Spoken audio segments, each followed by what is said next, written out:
जरूरत वो है जो कम से कम हमें चाहिए जिससे गुजारा हो जाता है। इसका मतलब ये नहीं है कि बहुत थोड़ा रखना है, ज्यादा भी है, लेकिन आपको पता है मुझे जरूरत थोड़ी सी है इसमें से। जरूरत की बड़ी बुनियादी चीजें हर एक को अवेलेबल है। ऑक्सीजन बादशाह को भी अवेलेबल है, फकीर को भी अवेलेबल है।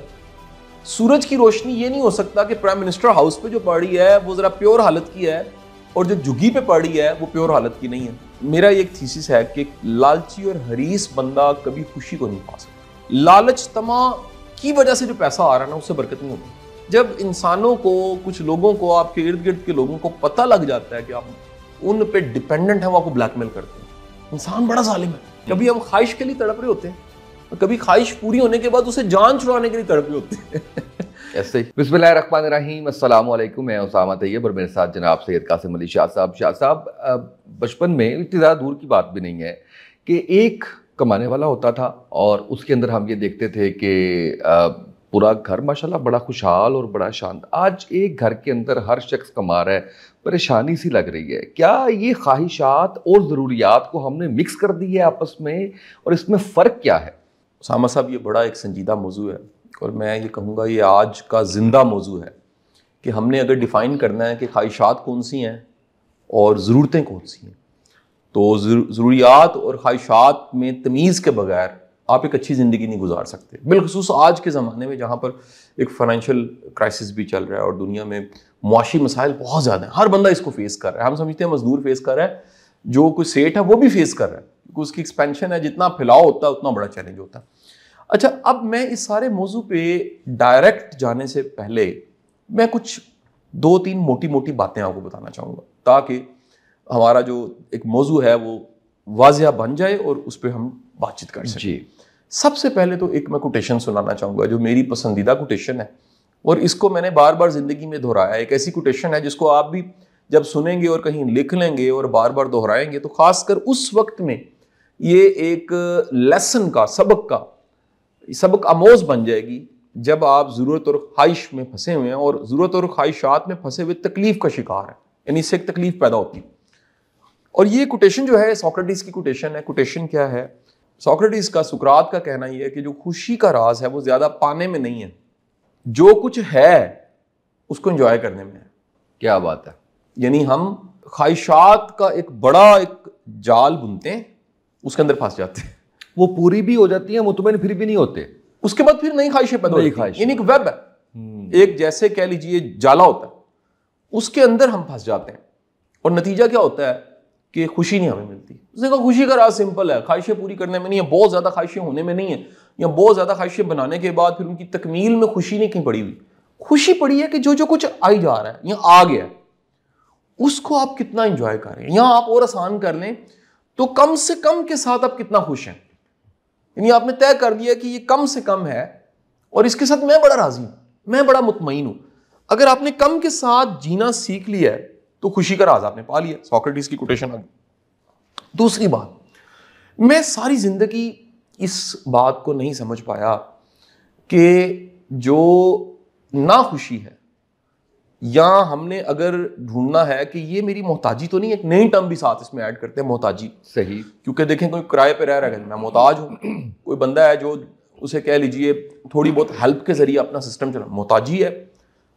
मोहताजी जो कि बड़ी बुरी बीमारी है, नहीं होनी चाहिए। बिल्कुल आप सब जो सुन रहे हैं मेरे साथ मिल के दुआ मांगें कि अल्लाह ताला हमें सिर्फ अपना मोहताज रखे, बंदों का मोहताज ना करे। क्योंकि इसमें कंफ्यूजन होती है। हम कहते हैं नौकरी कर रहे हैं, हम तो नौकरी के मोहताज हैं, हम अपने बॉस के मोहताज हैं, हम अपने इदारे के मोहताज हैं। ये मोहताजी नहीं है। मोहताजी को, इसको सबसे ज्यादा जो खूबसूरत कह लीजिए ड्रेस किया वो हजरत उमर रज़ी अल्लाह तआला ने किया। किसी ने आपसे पूछा कि जो मोहताजी है ये कहाँ से पैदा हो जाती है, यानी इसका जो सोर्स है जिससे हम ये जानेंगे कि ये मोहताजी पैदा हो जाएगी इससे, तो वो क्या है? आपने फरमाया 2 चीजों से पैदा होगी, एक हिर्स से, दूसरा लालच से। बिल्कुल सही। हिर्स और लालच का मतलब है कि है और मजीद की तमन्ना। ये वासिफ साहब का जुमला बेसिकली कि यानी इससे बड़ी गुर्बत कोई नहीं है कि कुछ है जिससे चल रहा निज़ाम, मजीद की ख्वाहिश, मजीद की तमन्ना और मल्टीप्लाई करने की तमन्ना। ये जो लालच और हिर्स है ये आपको क्या करेगा? अंधा कर देगा। और इस अंधेपन की वजह से मैं समझता हूं कि लालच से आप एक खाई में जरूर गिर जाते हैं, किसी न किसी जगह ट्रैप हो जाते हैं। लोग जो कि ट्रैप हैं वो किसी लालच, किसी हिर्स की वजह से, इत्मीनान ही नहीं है। हाँ, इत्मीनान नहीं मिल रहा। मेरे किसी लेक्चर में मैंने इस पे उसामा साहब बड़ी तफसीली, क्योंकि हैप्पीनेस पे, ग्रेटिट्यूड पे मेरे बड़े लेक्चर्स पड़े हुए हैं और माशाल्लाह उसके लाखों व्यू है माशाल्लाह। तो मेरा एक थीसिस है कि लालची और हरीस बंदा कभी खुशी को नहीं पा सकता। खुशी उसके नसीब में नहीं होती। उसमें ये बिल्कुल ऐसे ही है जैसे आप 180 चीजें हैं दोनों, यानी लालच और हिर्स पाया जाता है और खुश हो जाए, सवाल ही पैदा नहीं होता, हो ही नहीं सकता। अब इसका मतलब ये है कि कोई ऐसी चीज जरूर है जिसे लगाम डालने की जरूरत है, जिसे कंट्रोल करने की जरूरत है। और वो क्या है कि आप अपने जो लालच और हिर्स है उसको कंट्रोल करें। पीछे चलते हैं, मैं तरतीब से बताना चाहूंगा कि असल में जरूरत से ख्वाहिश से जरूरत वो है जो कम अज कम हमें चाहिए, जिससे गुजारा हो जाता है। इसका मतलब ये नहीं है कि बहुत थोड़ा रखना है, ज्यादा भी है, लेकिन आपको पता है मुझे जरूरत थोड़ी सी है इसमें से। जैसे हम अक्सर बात करते हैं, आप मरब्बों के मालिक हों, आप एकड़ों के मालिक हों, आपका कनालों में घर हो, सोना आपने बिस्तर पे ही और बड़े छोटे से बिस्तर पे सोना। यानी इसको मैं एक समझाने के लिए मिसाल दे देता हूँ कि इतनी बड़ी कायनात है, उस इतनी बड़ी कायनात, फर्ज करें कि आप ऊपर से कहीं से आ रहे हैं और कायनात थी, उस इतनी बड़ी कायनात में कितनी गैलेक्सीज थी, हजारों लाखों गैलेक्सीज। उसमें से एक गैलेक्सी थी जो आपकी गैलेक्सी है, आप उसकी तरफ चले गए। आप इतनी बड़ी गैलेक्सी में कितने सोलर सिस्टम्स थे, उसमें से एक सोलर सिस्टम था, दूर आप देख रहे हैं उसके गिर्द 9 सितारे घूम रहे हैं, वो आपका सोलर सिस्टम है जी। सन है और अर्थ है 3rd नंबर पे कहीं। आप उस अर्थ पे चले गए, उस अर्थ को दूर से देखते हैं तो इतनी बड़ी अर्थ, और उस अर्थ पे कितने मुल्क हैं, उसमें से एक मुल्क है पाकिस्तान। आप उस मुल्क पे चले गए, उस मुल्क में कितने सूबे हैं, एक सूबा आपका। आप और अगले लेवल पे गए, इतने शहर हैं उसमें। अब इस वक्त तो डिस्ट्रिक्ट को 40-41 कहे जा रहे हैं। मैंने चंद दिन पहले क्योंकि जिलों की जी वो लेक्चर्स भी दिए, 18 जिलों को मैंने कर दिया, मुख्तलिफ जिलों में जाके लेक्चर्स दिए। तो आप एक जिले डिस्ट्रिक्ट में लाहौर में चले गए, उसमें कितनी कॉलोनीज हैं, कितने टाउन्स हैं, उसमें से एक टाउन में आप चले गए, उसमें से एक टाउन में कितने मोहल्ले हैं, उसमें से एक मोहल्ला आपका। उन मोहल्लों में से फिर एक मोहल्ले पे जाने के बाद एक घर आपका, कितने घरों में से, उस एक घर में कितना कुछ है, कितने कमरे हैं, कितनी चीजें हैं, छोटे से छोटे घर में भी क्या कुछ होता है। और उसमें से आप एक कमरे में चले गए और उस एक कमरे में आपका बिस्तर पड़ा हुआ है, और उस बिस्तर पे जब आप सोते हैं तो जितनी जगह आपको बिस्तर पे चाहिए उतनी जगह कब्र पे चाहिए, आप उतनी कोई जगह कब्र पे होती है। इतनी बड़ी कायनात में इतना सा हिस्सा आपने लेना है सोते वक्त, या मर गए तो उसके बाद कब्र का हिस्सा है। और ये हकीकत है, ये रियलिटी है। जरूरतें थोड़ी होती हैं। आपके पड़ोला पंजाबी का वर्ड है जिसमें गंदम के दाने रखे जाते हैं। यानी आप जो पंजाबी नहीं जानते उनको मैं आसान सा समझा देता हूँ। एक ड्रम होता है जिसके अंदर गंदम डाल दी जाती है। अब तो हम क्योंकि पिसा हुआ आटा ले आते हैं, तो हम पुराने लोग जो आज से कोई 20-25-30 साल पहले अपनी याददाश्त को ताज़ा करें तो गंदम इकट्ठी की जाती थी स्टोर, उसके बाद थोड़ा थोड़ा करके उसको पिसवा लिया जाता था और फिर उस आटे को इस्तेमाल किया जाता था। तो वो उस ड्रम को पड़ोला कहते थे। आपके जो बड़ोले हैं वो भरे हुए हैं गंदम से। खानी फिर आपने कोई 1.5-2 रोटियां खानी आप, बिल्कुल ऐसे ही 2 टाइम रोटी बंदा खा लेना। मैंने सर इस पे प्रैक्टिस करके देखा उसामा साहब, 2 टाइम मील पे मैं चला गया हूँ। दोपहर के खाने में मैं अमूमी तौर पे थोड़ा सैलड ले लेता हूँ, ब्रेड का 1/4 ले लेता हूँ, इनफ। यकीन कीजिए मेरे कई ऐसे दोस्त हैं, करीबी दोस्त हैं, जिन्होंने 2 टाइम मील कर दिया, सुबह शाम, उसके बाद खाना नहीं खाते। कितनी बीमारियों से हम बच जाते हैं, वेट कंट्रोल हो जाता है, कोलेस्ट्रॉल आपका कंट्रोल हो जाता है, कितने अजाबों से आप बच जाते हैं। जरूरत थोड़ी सी है। अब आप हुस्न देखिए अल्लाह ताला की जो मेहरबानी है इंसानों पे, जरूरत की बड़ी बुनियादी चीजें हर एक को अवेलेबल है। ऑक्सीजन बादशाह को भी अवेलेबल है, फकीर को भी अवेलेबल है। सूरज की रोशनी, ये नहीं हो सकता कि प्राइम मिनिस्टर हाउस पे जो पड़ी है वो जरा प्योर हालत की है और जो झुग्गी पे पड़ी है वो प्योर हालत की नहीं है। सेम है। उसके बाद जाते हैं जी पानी, सर को फिल्टर मिनरल पी ले, वो जो है ना जी किसी दूर पार इंटीरियर सिंध में, इंटीरियर बलूचिस्तान में, वो भी पानी पी के जी रहा है, पानी है, ठीक है जी।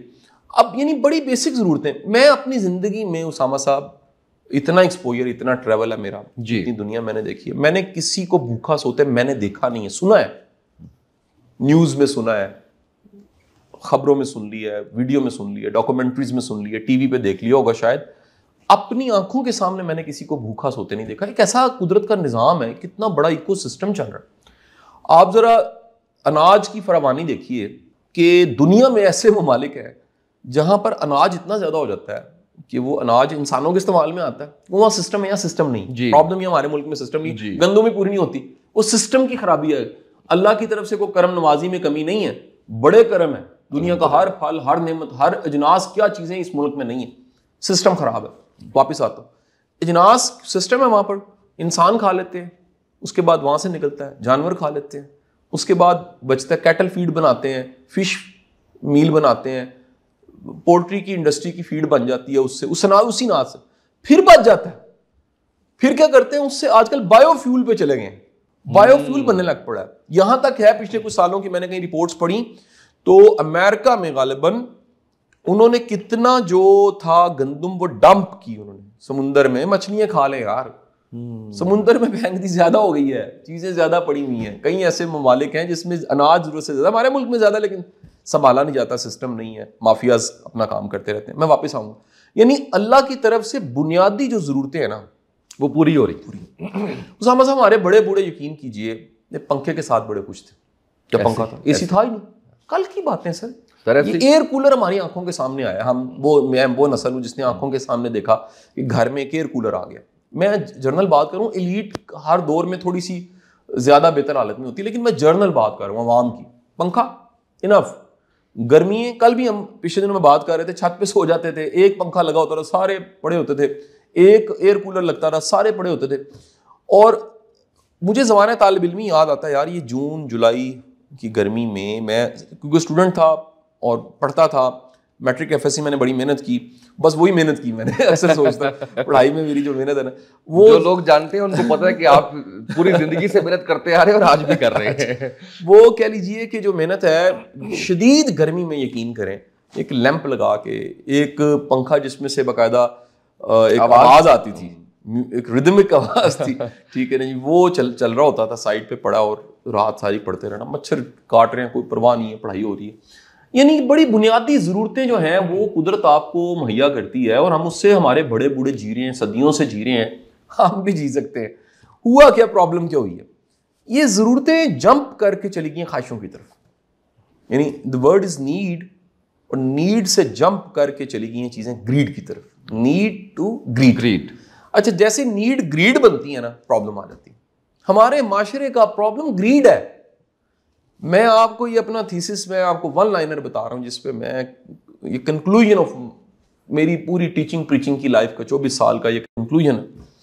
सर, माशरे का मसला इतना इकोनॉमिक नहीं है, इकोनॉमी नहीं है, जितना इखलाकी मसाइल है। हम इखलाकी तौर पे गरीब हो चुके हैं, हमें एहसास करना हमने छोड़ दिया है, एक दूसरे की तरफ देखना छोड़ दिया कि यार इसकी मदद करनी है।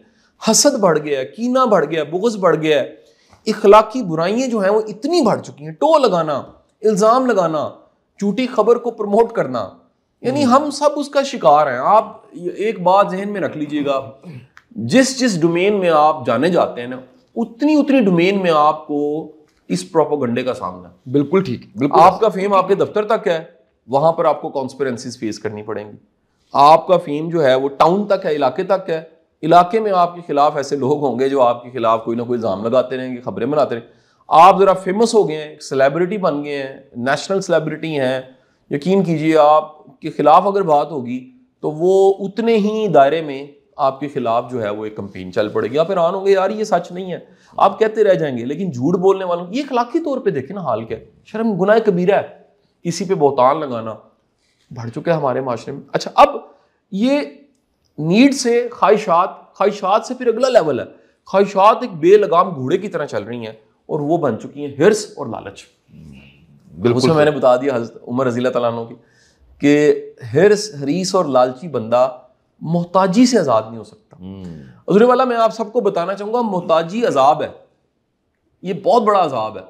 इससे बड़ी पनिशमेंट कोई नहीं हो सकती कि आप हर वक्त मोहताज हैं। और एक आपको एक बड़ी राज की बात बता दूँ, जब इंसानों को, कुछ लोगों को, आपके इर्द गिर्द के लोगों को पता लग जाता है कि आप उन पे डिपेंडेंट हैं, वो आपको ब्लैकमेल करते हैं। इंसान बड़ा जालिम है, जब उसको पता लग जाता है ना कि यार ये मेरे पे डिपेंडेंट है, वो फिर उसको रुसवा कर देता है। और इसीलिए बार बार मैं आप वीडियोस में भी दुआ मंगवा देता हूँ, फिजिकल जब लेक्चर होते हैं तब भी, और मैं खुद भी दुआ मांगते रहता हूँ कि अल्लाह ताला हमेशा अपना मोहताज रखे। आमीन। इंसानों का मोहताज बंदा, यकीन करें, पंजाबी का वर्ड है रुल जाता है, वो रुल जाता है, ख्वार हो जाता है। तो ये मोहताजी की पनिशमेंट उनको मिलती है जिन्होंने अपने हिर्स पे और अपने लालच पे काबू ना पाया। मेहरबानी फरमा के हिफाजत कीजिए, ज़रूरतों पे जीना सीखिए। थोड़ी सी ज़रूरतें इंसान की, उस पर जीना सीखिए। और ये जो इस वक्त इकोनॉमिक क्राइसिस है ना, मैं इसको भी एड्रेस कर दूं, शायद ये भी बड़े लोगों के लिए लर्निंग है। थोड़े के साथ जीना सीखो यार, ना करें 4 दिन होल्डिंग, 3 दिन होल्डिंग। घर का खा लें, इज्जत से खा लें, खुशी से खा लें, सेहतमंद थोड़ा खा लें, फल खा लें। आपको बड़ी मजे की बात बताऊं, फल सस्ता है, खानों से फल सस्ता है। ऐसे यानी कि ऐसा खाना जो 5-6 हज़ार रुपए का आ रहा है और वो हेल्दी नहीं है, जंक फूड है। ठीक है जी, जंक फूड जो है वो महंगा है। नेचुरल जो फल हैं, जाके खरबूजे का रेट जरा पता कीजिए, एप्पल का, सेब का रेट पता कीजिए, केले का बड़ा कम है यार। पेट भरने के लिए बात कर रहा हूं जी, बिल्कुल। यानी एक बड़ा चीजी बर्गर जो है कोल्ड ड्रिंक के साथ और तले हुए जो है फ्राइज के साथ, और उसमें चीज है, उसमें मायो है, और उसमें हार्ट अटैक का सारा सामान रखा हुआ है। पता नहीं वो उसका जो मटेरियल है वो कितना हाइजेनिक है, वो बना कैसे है नहीं पता। फल यार 100% हाइजेनिक है। वो आप आधा दर्जन केले खा लें, ये 3-4 केले खा लें, आपकी भूख मर जाती है। 3-4 हज़ार के मुकाबले में 300 रुपया दर्जन केला कुछ भी नहीं है। कुछ भी नहीं। मैं 300 रुपया भी दर्जन कह रहा हूं, लेकिन वो नीचे भी चला जाता है, 100-125 पे भी चला जाता है। वापिस आते, यानी बुनियादी जरूरतें जो हैं उनका पहरा देना आपको मोहताजी से बचाता है। मोहताजी अजाब, इससे बचना है आपने। अब आगे चलते हैं। एक मैं हदीस रसूल सुनाना, सल्लल्लाहु अलैहि मेरी पसंदीदा अल्लाह ताला के रसूल सल्लल्लाहु अलैहि वसल्लम आपने फरमाया, और क्या ये खूबसूरत हदीस है यार। मैं कहता हूँ कि ये हदीस काश कोट की जाए। और इसको हदीस रसूल ये है कि जो शख्स अशराफ नफ्स, उसकी वजह से उसके पास माल आता है, उसमें बरकत नहीं होती। अब ये अशराफ नफ्स को मुझे थोड़ा सा समझाना पड़ेगा ना। यानी अशराफ नफ्स के बगैर जो पैसा आ रहा है ना, वो रहमत है। बिल्कुल मफहूम हदीस मैंने बता दिया। अशराफ नफ्स ये कि लालच तमा की वजह से जो पैसा आ रहा है ना, उससे बरकत नहीं होती। पैसा तो आ जाता है, बरकत नहीं होती उसमें। वो इत्मीनान गया, वो हाँ, बरकती रहेगी उसके अंदर। बरकत तब होगी जिसमें यानी नफ्स शामिल नहीं हुआ, लालच तमा हिर्स शामिल नहीं हुई और आ गया। अल्लाह ने कनात दे दिया, आप कनात की दौलत अल्लाह ने आपको जो है रिस्क करीम दे दी है। ठीक है जी, यानी आपने कोशिश नहीं की, लेकिन अल्लाह ताला ने आसानी के साथ आपको रिस्क दे दिया है, और लालच नहीं था फिर भी आ गया। कई लोग आके सुनाते नहीं, आपकी हम सबकी जिंदगियों में ऐसे वाकयात हैं कि आपने ऐसी कोई चीज खरीदी, वो महंगी हो गई, आपने कोई डील की, उसमें प्रॉफिट आ गया, आप सिर्फ हिजरत के आगे एक मौका पड़ा हुआ था, उस हिजरत की वजह से वो मौका आपको मिल गया। और ये कितनी दफा मालो मता आपको बगैर हिर्स के लालच के आता है, और बंदा कहता है यार ये कितनी बड़ी अल्लाह की करम, मेरी जरूरत से बहुत ज्यादा है, उसी दिल के साथ आप बांट भी देते हैं। तो अल्लाह के रसूल ने फरमाया कि आपके नफ्स के लालच हिर्स के बगैर जो माल है ना, वो बरकत वाला माल है। तो अल्लाह ताला हम सब, ये आज की दूसरी दुआ है, अल्लाह ताला आपको बरकत वाला माल दे। आमीन। अल्लाह ताला आपको ऐसा माल दे, ऐसा मालो मता दे जिसमें बरकत हो, हिर्स शामिल ना हो, लालच शामिल ना हो। क्योंकि एक बात याद रखिएगा, लालच और हिर्स से बहुत सा माल आया भी हो, उसामा साहब वो बंदा नाग बन के ना, उसका नफ्स उस पर बैठा होता है, वो पैरे देता रहता है, पैनियां गिनता रहता है। ऐसे शख्स के पास देने का हौसला नहीं होता, वो हर वो कट गया, कम हो गया, कैलकुलेटर ऑन होता है, माइनस प्लस। आप तो डिस्टर्ब हो गए सर, यानी आपकी तो जिंदगी जो है उसका मजा ही किरकिरा हो गया, सुकून गया, सुकून खत्म हो गया।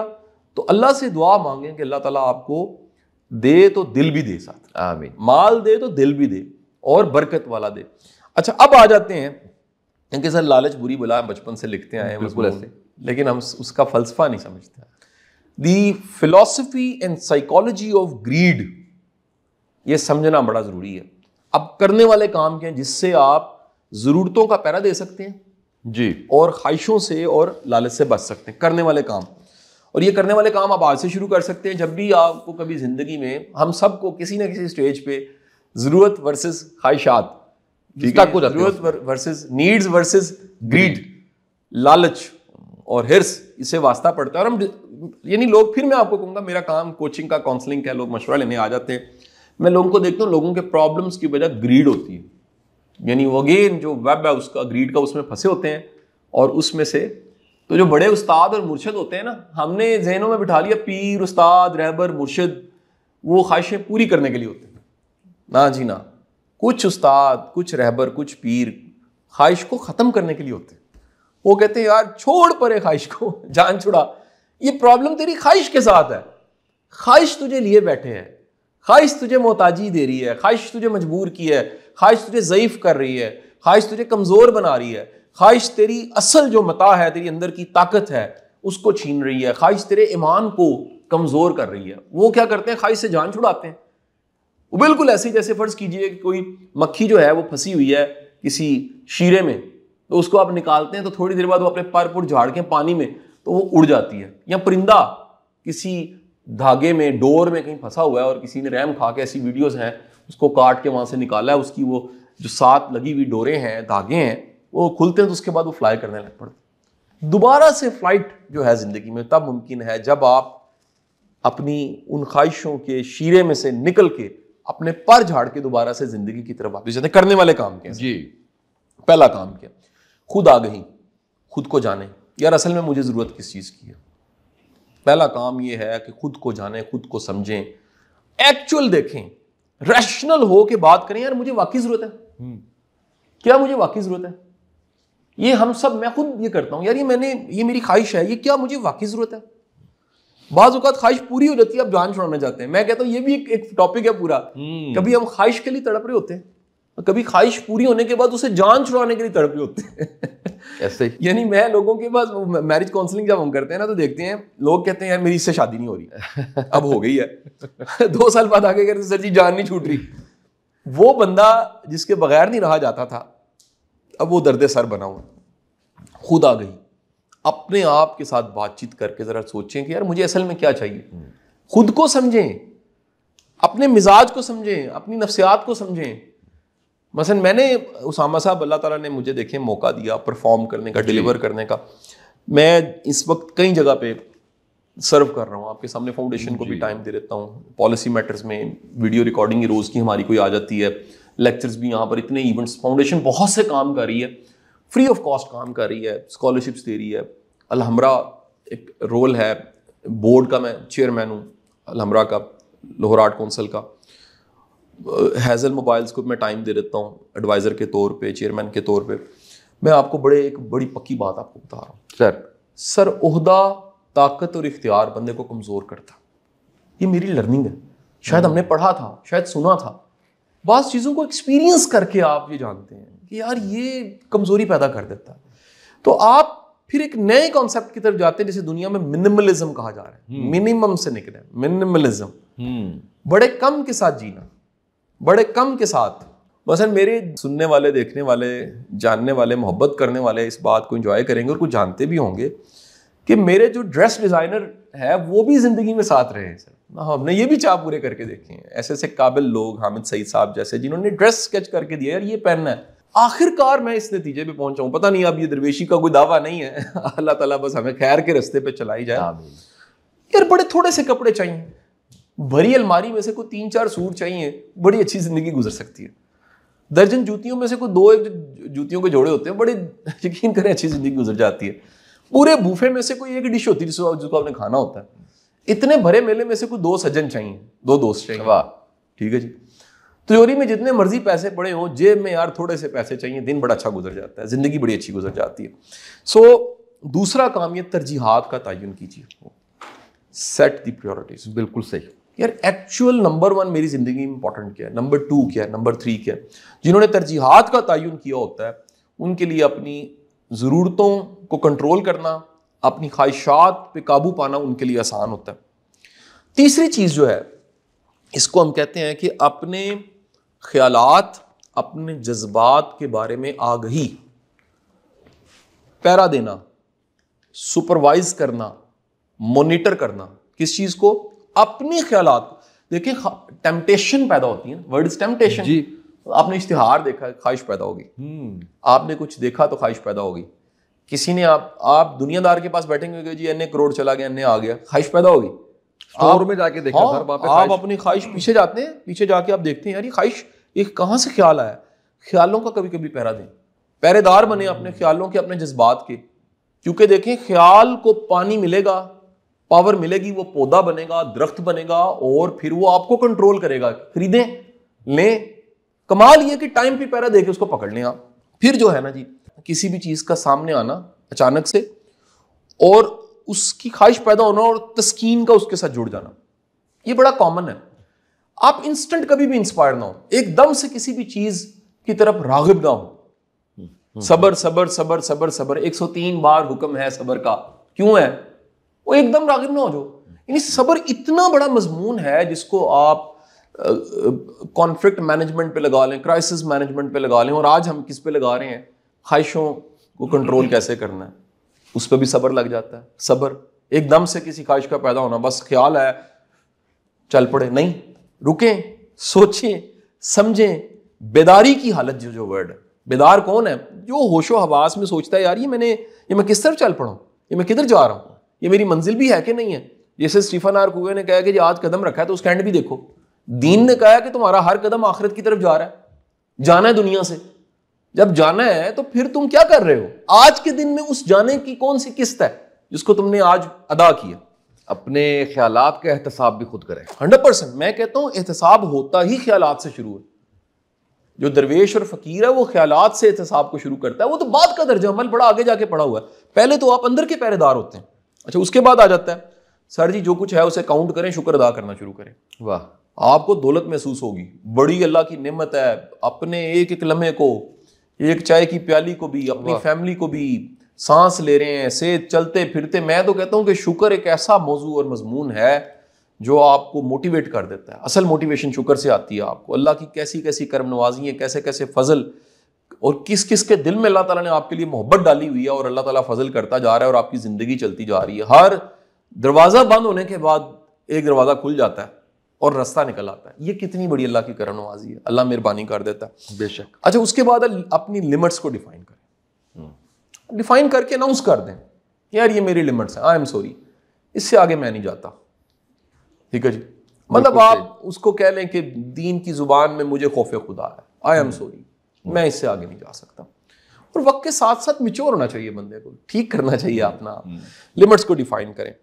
अच्छा, फिर दूसरी बात ये देखें, हमारे माशरे में मादियत परस्ती बहुत ज्यादा, उसके वर्सेस उल्ट ये है कि आप जो मादा नहीं है, अपनों के साथ अच्छा ताल्लुक, खुश अखलाकी, कुर्बानी, किसी का दर्द बटाना, किसी का हाथ पकड़ लेना, किसी के आंसू पूंछ देना, किसी के दर्द को महसूस करना, किसी को इज्जत देना, किसी को एक्नॉलेज करना, सर ये वो रिश्ते, जज्बे, सब चीजें जुड़ के आपको ताकतवर करती हैं, मजबूत करती हैं। इनटेंजिबल चीजें, इन इनटेंजिबल्स को अचीव करें। जब आप अचीव करेंगे तो उसामा साहब आप की जो हालत है ना जी, वो उसमें आपको पता लगेगा कि यार मुझे वो जो हज़रत अली करमला वजह का कोल है, बड़ा खूबसूरत कोल, कि गरीब हुआ जिसका दोस्त कोई नहीं। सर दोस्त के वर्ड को, दोस्त को आपने इंजॉय नहीं किया, कितनी बड़ी दौलत है ही अगर कोई नहीं। बिल्कुल ठीक, पता ही नहीं, एक्सपीरियंस ही नहीं होता सर लोगों को। अब ये नहीं मिलता नहीं है, एक अलग मजमून है क्यों नहीं मिलता और क्या, इस पे हम बड़ी दफा बात कर चुके हैं, फिर दोबारा कर लेंगे। लेकिन कितनी बड़ी दौलत है एक अच्छा साथ, सर किसी का हाथ पकड़ना, किसी का साथ होना। और ये रोमांस की सेंस में ना ले जाइएगा, ये मेल फीमेल की जर्नल में बात जिंदगी में कर रहा हूँ कि किसी हमदर्द का साथ होना। आखिरी चीज बड़ी इंपॉर्टेंट है, वो है सेल्फ रिफ्लेक्शन। अपने डे को रिफ्लेक्ट करें, इस पर बड़ी दफा हमने बातचीत की है। अपने डे को रिफ्लेक्ट करें, अपने हफ्ते को रिफ्लेक्ट करें, अपने महीने को रिफ्लेक्ट, अपने कुछ महीनों को रिफ्लेक्ट करें, अपनी जिंदगी को रिफ्लेक्ट करें। रिफ्लेक्ट करके देखें ये क्या हुआ, मैं किधर चला गया, ये किधर, मतलब मैं तो रास्ता ही भूल गया, जहां मैंने जाना था मैं उधर जा ही नहीं रहा। तो क्या पता मेरी आज की गुफ्तगू, आज की बातचीत आपकी बेदारी का सामान पैदा कर दे। मैंने सारी जो बातचीत की है, कहना तो नहीं चाहिए, बताना तो नहीं चाहिए, मैंने बड़े दिल से की है, रियली एक फ्लो में की है, डूब के की है, इसलिए की है। क्या पता ये मेरी सारी बातचीत आपकी बेदारी का सामान बन जाए और आपको अभी पता लगे कि यार ये तो जो कुछ है इसी से ठंड पड़ गई है, इसी से सुकून आ गया, इससे जिंदगी बड़ी अच्छी हो गई है। ये सारे आपके कलर्स जो हैं, जो फेंट हुए हुए थे, जो ब्लैक एंड वाइट लाइफ हुई थी, इसी में कलर्स आ जाए। अल्लाह इसी के साथ सुकून दे दे।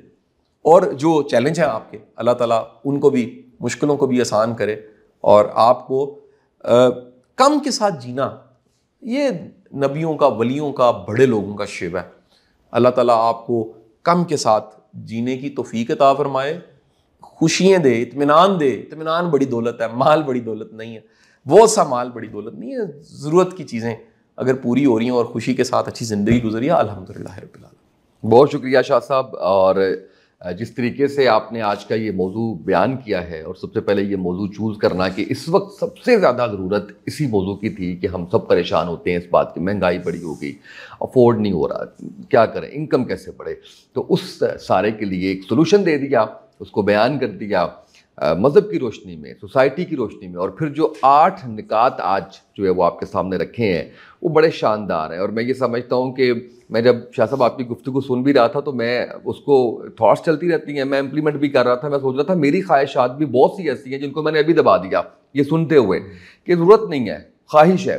और मैं कहता हूँ कि वो जो पहला पॉइंट आपने खुद आगही बताया है, उससे लेके 8वें तक पहुंचते तक आप सारी ख्वाहिशात आपकी, आप उन पर काबू पा सकते हैं और आप अपनी ज़रूरत के ऊपर फोकस कर सकते हैं। और ज़रूरत भी वो जो आपने बता दिया कि बुनियादी ज़रूरियात तो मेरा रब पूरा कर रहा है, सब कुछ ही रब पूरा कर रहे हैं, हम समझते हैं कि हम कर रहे हैं। बहुत शानदार टॉपिक, बड़े अच्छे तरीके से बताया शाह साहब आपने, बहुत शुक्रिया आपका। मुझे उम्मीद है कि बहुत से लोग इससे न सिर्फ तब्दील होंगे बल्कि उनकी ज़िंदगी के अंदर खुशी और सुकून भी आएगा इंशाल्लाह। आज के प्रोग्राम से इतना ही, इजाज़त दीजिए, अल्लाह हाफ़िज़।